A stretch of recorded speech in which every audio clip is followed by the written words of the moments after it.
नमस्कार, आप देख रहे हैं सिटी चैनल और मैं हूं रितिका ठाकुर।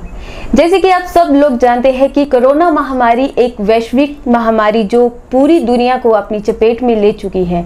इसकी रोकथाम के लिए जहां सरकार व प्रशासन प्रयासरत हैं, वही लोग भी इस बीमारी से बचने के लिए तरह तरह के तरीके इस्तेमाल कर रहे हैं। जैसे कि आप जानते हैं, इस महामारी की अभी तक कोई वैक्सीन तैयार नहीं हुई है। यही वजह है कि इस बीमारी से बचने के लिए ज्यादातर लोगों को सामाजिक दूरी बनाए रखने के लिए कहा जा रहा है। बहुत से देशों में ऐसे मामले आए हैं जिनको इस बीमारी के कोई लक्षण नहीं है, लेकिन उसके बावजूद भी जो लोग इस महामारी से संक्रमित हुए हैं, बहुत से रिसर्च के बाद यह पता चला है कि जिस व्यक्ति की रोग प्रतिरोधक क्षमता सही होती है, उस व्यक्ति को इस बीमारी से ज्यादा असर नहीं पड़ता। लेकिन अगर वह व्यक्ति संक्रमित होता है तो वह दूसरों को संक्रमित कर सकता है। तो प्रदेश सरकार व केंद्र सरकार लोगों को अपनी इम्यूनिटी बढ़ाने के भी तरीके बता रही है। आज हमारे साथ मौजूद है इलेक्ट्रो होम्योपैथिक चंबा के एक डॉक्टर संजीव शर्मा जी, जो हमें बताएंगे इस मेडिसिन सिस्टम में भी एक ऐसी दवा है जो लोगों की इम्यूनिटी को बूस्ट कर सकती है। तो आइए उन्हीं से जानने की कोशिश करेंगे कि आखिर यह कौन सी दवा है। डॉक्टर साहब, सिटी चैनल में आपका बहुत बहुत स्वागत है। सबसे पहले हम आपसे जानना चाहेंगे कि आखिर यह कोविड-19 जो पूरे विश्व को अपनी चपेट में ले रही है, आखिर यह बीमारी क्या है, इसके बारे में थोड़ी जानकारी दीजिए। नमस्कार रितिका जी। नमस्कार रितिका जी, जो ये कोविड-19 जो ये एक ऐसी वायरस डिजीज़ है जो कि हमारे शरीर के अंदर हमारे गले से लेकर के शुरू होता है। जब ये वायरस हमारे शरीर में एंटर करता है तो सबसे पहला टारगेट इसका जो वो हमारा गला होता है,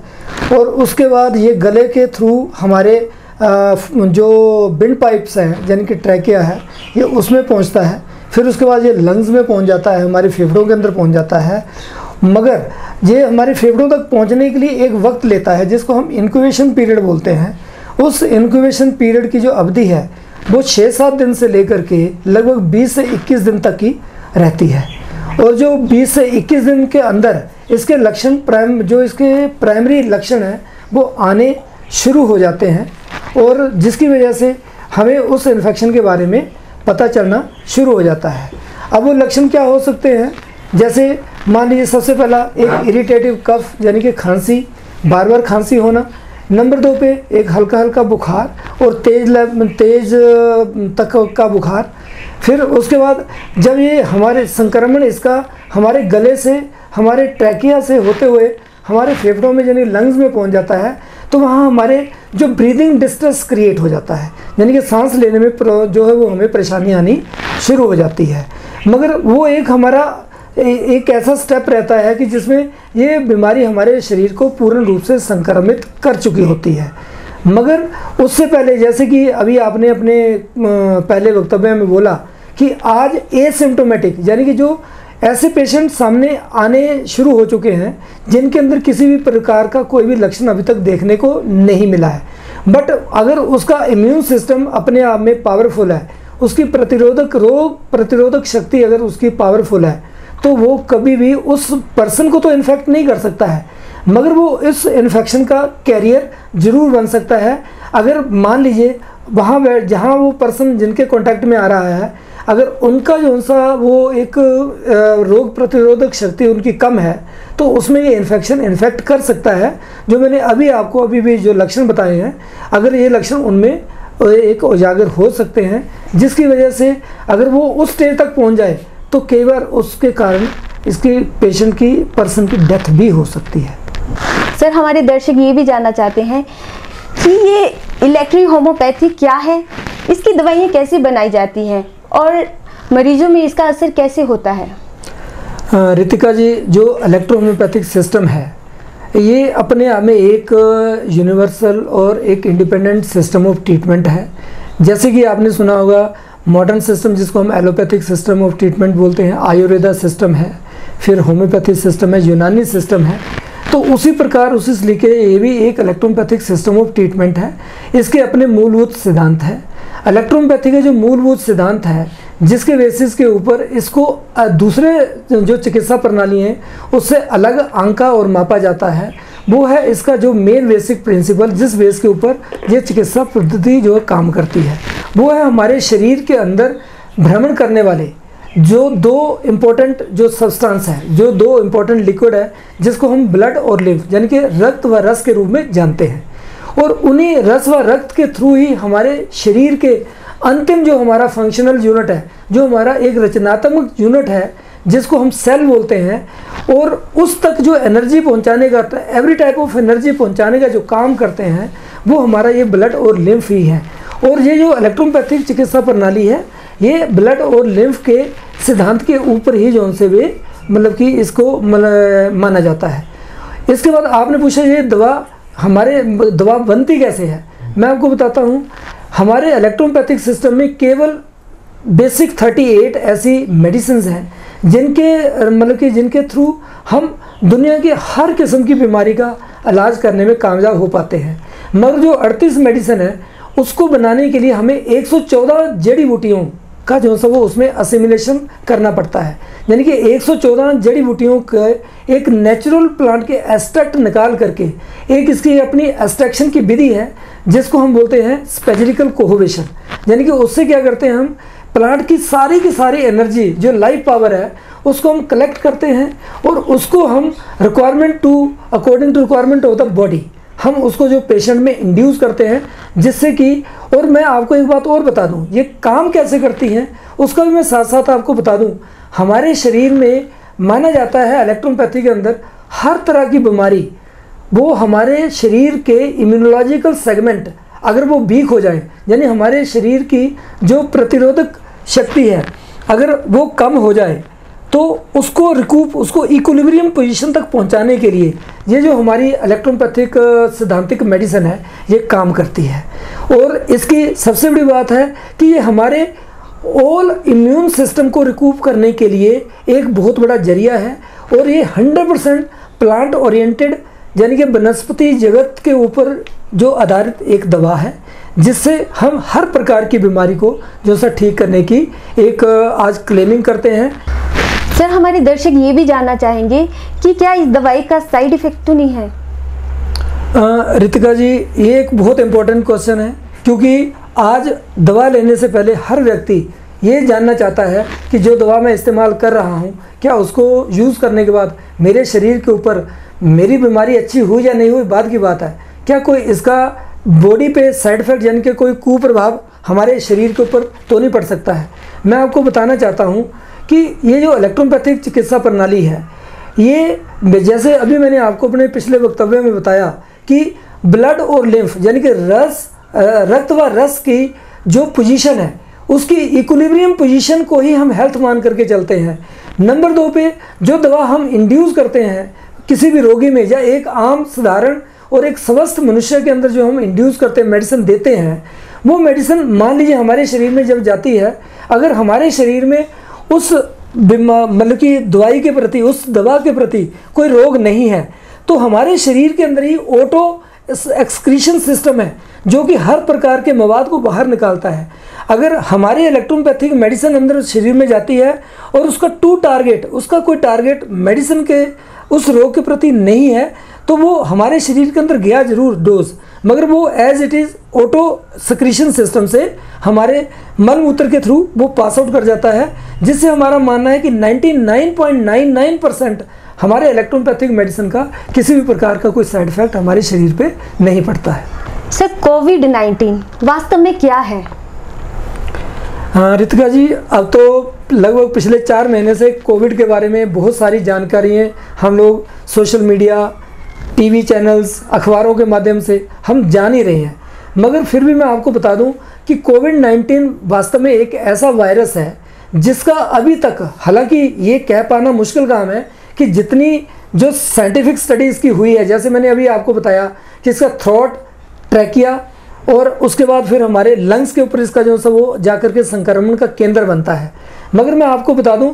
इसके अलावा भी बहुत सारी रिसर्च अब ऐसी आ रही हैं जिससे ये पता चलता है कि ये और किसी ऑर्गन को भी इन्फेक्ट करने की क्षमता रखता है। अब ये कोविड-19 वास्तव में है क्या? ये एक ऐसा वायरस है। वायरस मीन्स ये एक लिपिड, यानी कि हमारे एक जिसको हम कह सकते हैं फैट की थैली है, उसके अंदर highly active proteins, highly active protein मानो कि जिसकी पावर हमारे शरीर के अंदर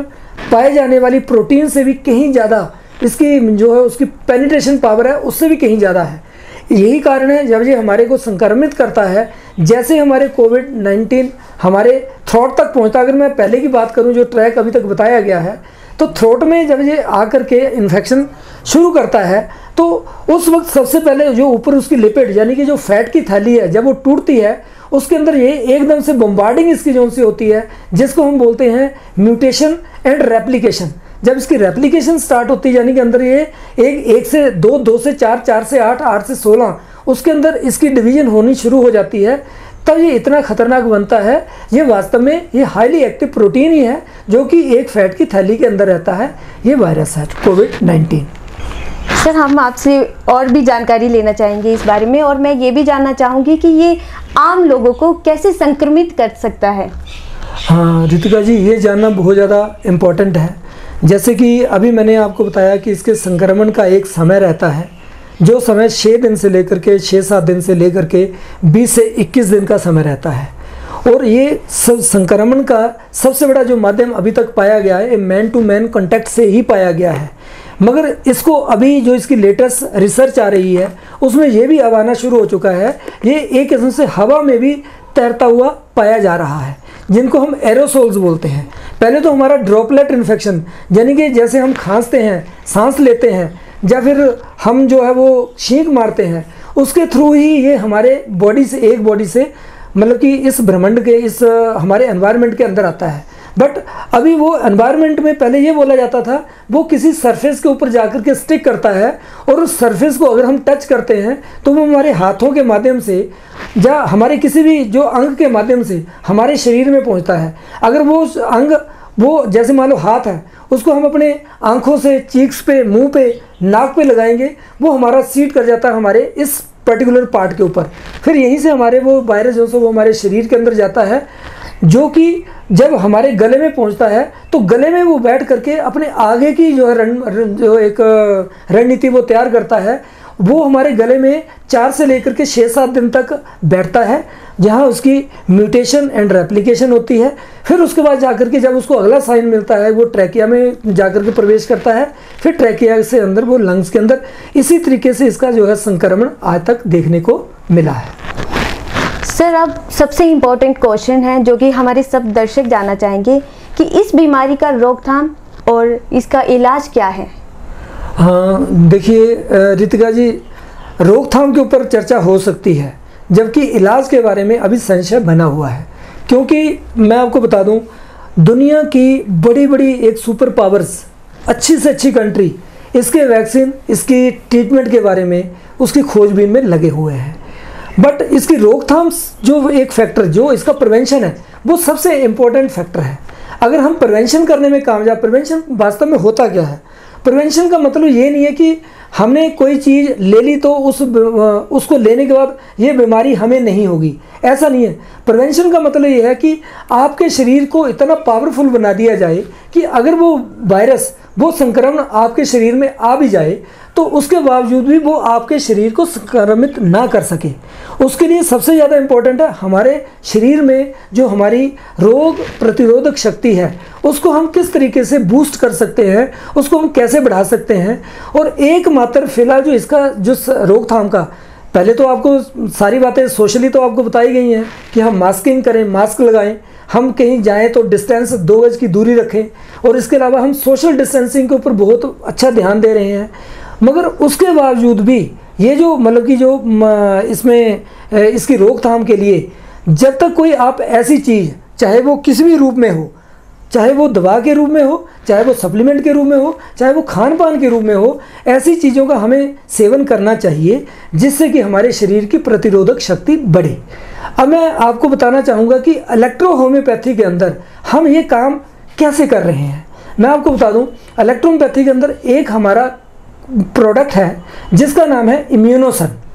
उस इम्यूनोसन के अंदर इतनी पावर है, ये जो इम्यूनोसन है, पहले मैं आपको एक बात इसकी थोड़ी सी हिस्ट्री बता दूं, इम्यूनोसन प्रोडक्ट हमने केवल कोविड के दौरान नहीं निकाला है। ये प्रोडक्ट पिछले 12 से 13 साल से हम इलेक्ट्रोहोम्योपैथ डॉक्टर पूरे इंडिया के अंदर इसको बड़े सक्सेसफुली हम इसको यूज़ कर रहे हैं। फॉर एग्जांपल, आपको मालूम है इससे पहले हमारी जो लास्ट वायरस डिजीज़ आई है वो हमारा आया था मर्स, और उसके बाद फिर आया डेंगू फीवर में जब 2008 से लेकर के 2011 के बीच में, उसका भी पैनिक इतना ही था जितना आज की डेट में हम कोविड-19 के बारे में देख रहे हैं। बट ये जो हमारा इम्यूनोसन प्रोडक्ट है, ये मैं आपको बता दूं, ये डेंगू के ऊपर, हेपेटाइटिस वायरसेस के ऊपर, इवन जो मतलब कि हमारे मार्स का जो सब वो सारा जो वायरस बताया गया है उसके ऊपर भी इसने बहुत बढ़िया तरीके से काम आज तक किया है। उसके रिकॉर्ड्स हमारे पास हैं। अब बारी आती है कि हम प्रिवेंशन के तौर के ऊपर इसको कैसे इस्तेमाल करें। तो मैं आपको बता दूं, इंडिया में खास करके चंबा में 21 तारीख को सबसे पहले पता चला था कि कोविड जो महामारी है वो फैलते फैलते यहाँ भी आ सकती है। गवर्नमेंट ऑफ इंडिया की तरफ से पहली बार वक्तव्य जो सा वो एक जनता कर्फ्यू के रूप में 22 मार्च को दिया गया था। 22 मार्च से लेकर के आज तक जो चंबा का ये हमारा त्रिमूर्ति इलेक्ट्रोपैथिक हॉस्पिटल है, इसके माध्यम से हम लगभग 2000 परिवारों तक ये जो है वो प्रिवेंटिव डोज यानी कि ये इम्यूनिटी डोज जो सा वो हम देने में अभी तक कामयाब हो सके हैं। मैं आपको एक ब्रीफ के अंदर बता दूं, जो ये हम इम्यूनोसन के ड्रॉप देते हैं, ये हमारा 15 ml की छोटी एक पैकिंग हमने इसकी बनाई है, जिसके तहत लगभग पूरी फैमिली के, अगर हस्बैंड वाइफ और 2 बच्चे हैं तो उसके अंदर हमने 10 to 14 डेज का एक डोज रखा हुआ है। इसमें क्या होता है कि 5 ड्रॉप्स मॉर्निंग में और 5 ड्रॉप जो इवनिंग में, मतलब कि जो अपने टंग के ऊपर यानी कि जीभ के ऊपर डायरेक्ट लेने होते हैं। लेने के बाद अगर 10 से 14 दिन के लिए कोई डोज पूरा ले लेता है तो हमारे शरीर में लगभग अगले 6 महीने तक, 6 महीने से 1 साल तक हम बोल सकते हैं। मगर जैसा इस वक्त एनवायरनमेंट है, अगर उसकी भी मिनिमम बात करूं तो वो 6 महीने तक हमें दोबारा से वो डोज लेने की ज़रूरत नहीं होती है। अगर इस 6 मंथ के दौरान हमारे शरीर में कोविड का ये वायरस आ भी जाए तो हमें वो इन्फेक्ट नहीं कर पाएगा। इसलिए हम प्रिवेंशन, जो प्रिवेंटिव ट्रीटमेंट है, उसकी तरफ हम इसका ज़्यादा जो सा वो इशारा कर रहे हैं। अब एक बात मैं ऐड और करना चाहूँगा, इसका आपने स्टार्टिंग में पूछा है कि क्या इसका कोई इलाज भी है। मैं आपको बता दूं कि अगर इस इम्यूनोसन मेडिसिन को, अगर इस दवा को हम एक बड़े लेवल के ऊपर कोविड के पेशेंट में क्योंकि अभी तक मैं इसका दावा इस करके डायरेक्ट नहीं कर सकता हूं, क्योंकि कोविड का अभी तक मेरे पास या हमारे इलेक्ट्रोपैथिक समाज के पास कोई पेशेंट डायरेक्ट नहीं आया है। मगर जिस दिन इसका पेशेंट हमें चेक करने का, या सरकार या फिर कोई लोकल बॉडी अगर इसको कोविड के पेशेंट को एग्जामिन करके देखेगी तो मेरा ये 100% कॉन्फिडेंस है कि ये उस कोविड के इन्फेक्शन को ख़त्म करने के लिए भी उतनी पावर रखता है। ये जो हमारा इम्यूनोसन प्रोडक्ट है। बहरहाल चलिए, ये तो ट्रीटमेंट की बात रही। जो मेरा एक सबसे बड़ा जो वो आज की डेट में एक अध्याय है, हम बोलते हैं कि अगर हमारा समाज आजू बाजू का, अगर हम सही रहेंगे तभी तो हम उस ट्रीटमेंट तक पहुंच पाएंगे जिस ट्रीटमेंट की खोज पूरी दुनिया कर रही है। बट उस खोज तक हमें जिंदा रहना तो बहुत ज़्यादा ज़रूरी है ना। उसको, एक इंसान को उस इन्फेक्शन से बचाए रखने के लिए आपको इम्यूनोलॉजिकल, जो इम्यूनो बूस्टर्स हैं या इम्यूनो मॉड्यूलेटर्स हैं, ये 2 टर्म्स हैं, और इनको जब तक हम इस्तेमाल नहीं करेंगे, इम्यूनो मॉड्यूलेटर्स को या इम्यूनो बूस्टर्स को अगर हम इस्तेमाल नहीं करेंगे तो ये इन्फेक्शन हमें भी इन्फेक्ट कर सकता है। सर, आपके माध्यम से काफ़ी जानकारी हमें मिली है और हमारे दर्शक ये भी जानना चाहेंगे कि इलेक्ट्रो होम्योपैथिक के पास इसकी क्या दवा है। अभी रितिका जी, मैंने अभी अपने इसी वक्तव्य में आपको बताया था कि हमारे पास जो एक प्रोडक्ट है जिसको हम इम्यूनोसन बोलते हैं, और उस इम्यूनोसन का जैसे नाम से ये है कि इम्यूनो का मतलब ये हुआ कि हमने प्रतिरोधक शक्ति जो हमारे शरीर की है, रोग प्रतिरोधक शक्ति है, उसको हमने बूस्ट करना है। और जो ये इम्यूनोसन है, ये प्रोडक्ट, इसके अंदर 11 प्रकार की ऐसी जड़ी बूटियाँ हैं जिसका एसेंस, जो नेचुरल एसेंस है, हम जो सा वो निकालते हैं। किसके जरिए? एक प्रोसेस जिसको मैंने बोला स्पेजिकल कोहोवेशन, उसके जरिए उन 11 जड़ी बूटियों का एसेंस निकाल करके उसको एक डोज के रूप में हम हर रोगी में, हर एक नॉर्मल पर्सन में उसको इंड्यूस करके ही इसका जो सा वो इम्यून सिस्टम को रिकूप भी कर सकते हैं और एज वेल एज हम इसकी ट्रीटमेंट भी दे सकते हैं। सर, वैसे तो आप देख रहे हैं कि काफ़ी लोग ठीक भी हो रहे हैं, लेकिन ये जो दवा है ये रोकथाम और इलाज में कैसे काम करती है? हाँ, ये बहुत बढ़िया क्वेश्चन है रितिका जी। देखिए, यही बात हम कहना भी चाहते हैं कि लोग ठीक हो रहे हैं, नो डाउट। अभी अगर हमारे आज की डेट में रिकवरी रेट को जाना जाए तो लगभग वो 33% के पास आसपास आ चुका है, बट फिर भी एक पैनिक तो बना हुआ है। और जो हमारा मानना है, जो ये इम्यूनोसन, जो हमारा ये इम्यूनो बूस्टर है, as well as a treatment भी है उस कोविड के लिए। अगर हम अदर सिस्टम में जो ट्रीटमेंट इस वक्त चल रहे हैं, अगर उस ट्रीटमेंट के साथ साथ अगर हम इम्यूनोसन, जो कि अपने आप में एक बहुत हाई लेवल का इम्यूनो बूस्टर है, अगर इसको हम दे देंगे तो जो रिकवरी रेट है, जो मान लीजिए 10 दिन के अंदर वो पेशेंट अपने आप को रिकवर करने में कामयाब हो पा रहा है, और अगर इम्यूनोसन साथ में चलता है तो मेरा मानना है वो 3 से लेकर के 5 दिन के अंदर अंदर उस रिकवरी को हासिल कर सकता है। और उसी तरीके से अगर जो कोविड का हाईली इन्फेक्शन के अंदर, हाईली मतलब कि एक डेंजरस जोन के अंदर पेशेंट जा चुका है, जो वेंटिलेटर के ऊपर जा चुका है, अगर उस वक्त भी, क्यों अभी तक दवा तो कोई है नहीं है ना, तो अभी तक कोई ऐसी दवाई सामने आई है जिसमें ये बोला जा सकता है कि आप इसको जो सा वो ठीक करने के लिए यूज़ कर सकते हैं। बट अगर इम्यूनोसन उस वक्त भी, अगर उस ऐसे पेशेंट में जो वेंटिलेटर के ऊपर भी जा चुका है, इस्तेमाल करके अगर हम देखेंगे तो हमें ना केवल रिकवरी रेट बल्कि उस बीमारी को ठीक करने में हमें मदद मिल सकती है, ऐसा हमारा मानना है। डॉक्टर सर, आप हमारे सिटी चैनल के माध्यम से प्रदेश व केंद्र सरकार से क्या कहना चाहेंगे? देखिए, वैसे तो लगभग 25 मार्च से लेकर के आज तक हम कई मैसेजेस के थ्रू बोल चुके हैं, मगर मैं एक अपील ज़रूर करना चाहता हूं कि देखिए, इस वक्त सब बात ये नहीं है कि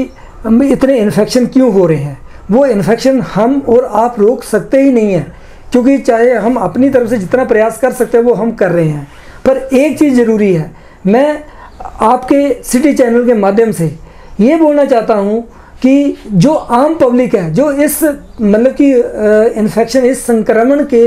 भयभीत होकर के अपनी ज़िंदगी जो जी रही है, उनको उसके भय से निकालने का एकमात्र जरिया हम अपना सकते हैं कि अगर हम ये जो हमारे इम्यूनो बूस्टर इम्यूनोसन है, अगर हम हर घर में इस डोज को पहुंचाने में कामयाब हो जाएं, जब तक कोई इलाज नहीं आ जाता है तब तक अगर इस डोज को हम उन तक पहुंचा दें तो कम से कम मेरा ये मानना है 99.99% कि हम इस इन्फेक्शन को आगे बढ़ने से न केवल रोक पाएंगे, बल्कि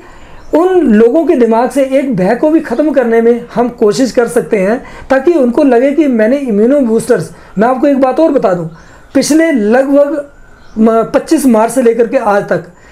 मैंने बताया कि 2000 प्लस फैमिली में ये डोजेस हम इनडायरेक्टली और डायरेक्टली जो है वो पहुंचा चुके हैं। और जब वहाँ के जो पेशेंट्स, जो कंसर्न हेल्दी पर्सन, जब उस डोज को रिपीट करने के लिए मेरे पास आ रहा है, तो मेरे को वो आकर के बता रहा है कि यस सर, कि हमें जो छोटी मोटी और कोई प्रॉब्लम थी, किसी का कोई बीपी बढ़ रहा था, किसी को गैस्ट्रिक हो रही थी, किसी की sugar level up and down जा रहे थे, ये इम्यून सेगमेंट की एक मेडिसिन लेने के मात्र, हालांकि वो मेरे पेशेंट नहीं है, वो जनरल हेल्दी पर्सन ही है, मगर जैसे उनको पता चला कि हमारे यहाँ एक डोज मिल रहा है, दिया जा रहा है, जब उन्होंने आकर के मेरे से वास्तव में कांटेक्ट किया, तो 10 से 14 दिन के बाद आकर के वो लोग अपनी तरफ से पॉजिटिव रिपोर्ट क्या दे रहे हैं, जो कह रहे थे कि हमारा बीपी 170, 180, 190 से कम आ ही नहीं रहा था पिछले इतने सालों से, वो कह रहे हैं कि अब 130, 140 नॉर्मल रेंज के अंदर आना शुरू हो चुका है। ऐसे कुछ डायबिटिक पेशेंट्स जो सर, जिनका डायबिटीज नॉन एक fluctuation level, high fluctuation level रखता था, उन्होंने भी आकर के बताना शुरू किया कि जब से हम ये इम्यूनिटी ड्रॉप्स ले रहे हैं तो हमारे जो एक ग्लूकोज लेवल है बॉडी का, शुगर लेवल है, वो जो 170, 180 या 200 से कम नहीं आ पा रहा था, वो भी कह रहे हैं कि 110, 120 के आसपास आकर के रेगुलेट होना शुरू हो चुका है। ऐसे बहुत सारी चीज़ें हैं। तो मेरा मानना यही एक अपील है अपनी प्रादेशिक सरकार से और हमारी केंद्रीय सरकार से कि प्लीज़, इससे जब तक वो डोज हमें मिल नहीं जाता है, जिस डोज से हम 100% ये कह सकें इसको कोविड-19 को हम ठीक कर सकते हैं, कोई वैक्सीन नहीं मिल जाता है, तब तक उन लोगों को, जो एक आम पब्लिक, जनरल पब्लिक, जो साइंस के बारे में कुछ नहीं जानती है, वो इस खौफ से बाहर आए, और उसको बाहर आए उसके लिए हमें और प्रयासों के साथ अगर इस प्रोडक्ट को, जो इम्यूनोसन हमारा दिया जा रहा है, अगर हम देंगे तो उन लोगों के दिल में एक इम्यून सिस्टम को लेकर के जो एक भ्रांति कि हमारा इम्यून सिस्टम वीक है या पावरफुल है, वो उनको दवा लेकर के एक ढांढस रहेगा कि नहीं, इससे हम अपने आप को बचा सकते हैं। तो मेरी इतनी अपील है कि हमारे इस प्रोडक्ट को अगर लोकल लेवल पे, किसी भी एडमिनिस्ट्रेशन लेवल पे अगर इसको इम्प्लीमेंट करवाया जा सके तो इससे बढ़िया हम उन रोगियों को, उन आम जन को मतलब कि बचाने में कामयाब हो सकते हैं जिनमें ये इन्फेक्शन आने की संभावनाएं 100% बनी हुई है। तो आपने सुना कि डॉक्टर सर के माध्यम से हमें बहुत सी जानकारी मिली है और किस तरीके से ये दवाई जो है कोविड-19 के लिए काम करेगी और किस तरह से इस संक्रमण को रोकेगी। तो हमारी आप सबसे यही निवेदन रहेगा कि जब तक इस बीमारी का इलाज प्रॉपर तरीके से नहीं आता तो आप डॉक्टर सर से भी कांटेक्ट कर सकते हैं, इस दवाई का इस्तेमाल कर सकते हैं। तो मैं सिटी चैनल के माध्यम से सरकार से भी आग्रह करना चाहूँगी कि अगर इस दवा से लोगों की इम्यूनिटी बूस्ट हो सकती है तो ये दवा जो है वो सरकार द्वारा लोगों तक पहुंचाया जा सके और इस संक्रमण को रोका जा सके। तो आज हमारे साथ थे डॉक्टर संजीव शर्मा। तो सर आपका बहुत बहुत धन्यवाद करना चाहेंगे सिटी चैनल से बात करने के लिए। धन्यवाद जी रितिका जी, मैं आपका और सिटी चैनल का भी मैं धन्यवाद करना चाहता हूं कि आप हमारा ये मैसेज आम जन तक पहुंचाने में हमारी मदद कर रहे हैं।